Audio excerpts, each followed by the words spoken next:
موعد الحفل الأبرز والأهم في عالم كرة القدم بلندور 2025. يترقب عشاق الساحرة المستديرة حول العالم حفل جوائز الكرة الذهبية لأفضل لاعب في العالم 2025، حيث سيقام في مدينة النور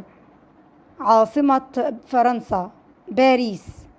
حيث يتجه جميع لاعبي العالم صوب العاصمة الفرنسية للمشاركة في احتفالية الفائز بجائزة البلندور 2025، وهذا وتعد هذه الجائزة الأبرز في مسيرة أي لاعب في كرة القدم، إذ تمنح هذه الجائزة لأحد اللاعبين الذين ساهموا خلال موسم طويل وشاق على المستوى الفردي مع ناديه وعلى المستوى الوطني بالنسبة لمشاركته وتأثيره مع منتخبه. ومن المقرر أن يقام الحفل في تمام الساعة 9 مساء بتوقيتي مصر والسعودية، وستبث قنوات بي إن سبورتس الحفل مباشرة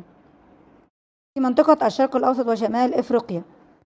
يأتي ضمن أبرز المرشحين لنيل جائزة البلندور 2025 نجمنا المصري محمد صلاح نجم ليفربول، بالإضافة إلى نجمي باريس سان جيرمان أشرف حكيمي وعثمان ديمبلي،